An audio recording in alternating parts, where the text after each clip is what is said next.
So let us try and understand this science of how through Gyan Yog one reaches God. It's a little complex, but you are all eager to receive spiritual knowledge and deepen your understanding.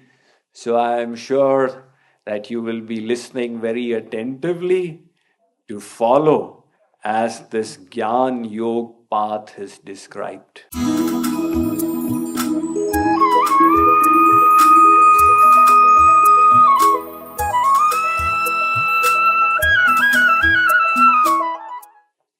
It begins from here. Tat-tvamasi. The sadhak first starts contemplating upon this aphorism, this mantra of the Vedas, Tat-tvamasi. That entity, supreme entity, is you. So he contemplates Tat-tvamasi, Tat-tvamasi, Tat-tvamasi. This contemplation deepens the knowledge in the mind. It's kind of a mental and intellectual practice. So this Tat-tvamasi, Tat-tvamasi, when it is practiced for a long period and proficiency is achieved, then the next stage reaches Aham Brahmasmi. So he started off from Tat-tvamasi, that entity is you. Now he's moved on to Aham Brahmasmi. I am Brahman. Now he keeps contemplating over this, practicing it, letting it sink deep in. So this repeated practice brings the sadhak to the next stage, Brahmasmi. The aham has gone. Now the practice deepens even further, Asami, I am. And finally the sadhak reaches what is called Nirvikalp Samadhi. In other words, first the mind was savikalp, rejecting, accepting, hankering, lamenting. These are the vikalps. So the mind was savikalp. And by the practice of this knowledge, that sadhak made the mind nirvikalp.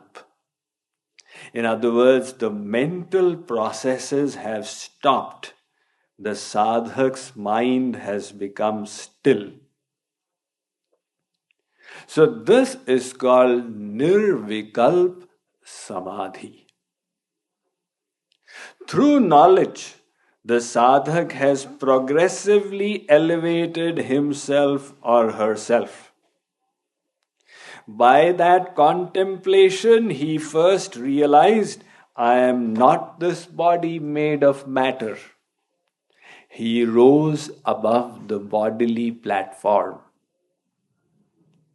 Then he realized, I am not the mind, and the thoughts created by the mind are different from me.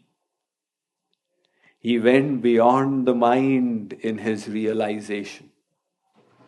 And then he cut the intellect as well. I am not the intellect either. Finally, by this deepening realization of the self, the sadhak cut the ego, the aham. And when the ego got cut, the triputi, the triad between the Gyata, Gyeya and Gyan was dissolved.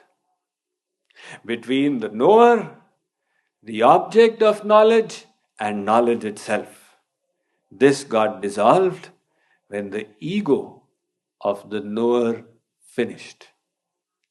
So this led to what is called Nirvikalp Samadhi, which is the final state of realization through the practice Gyan Yoga.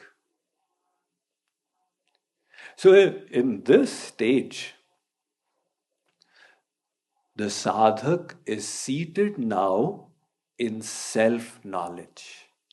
He or she perceives the self to be different from all material entities. Not merely to say it, that sadhak is realizing it. So that self-knowledge, the sadhak is seated in it. Shree Krishna states in the Bhagavad Gita, 18th chapter, Brahma bhuta prasannatma na shochati na kankshati samah sarveshu bhuteshu. So this is the state of Atma Gyan. That sadhak has got knowledge of the self.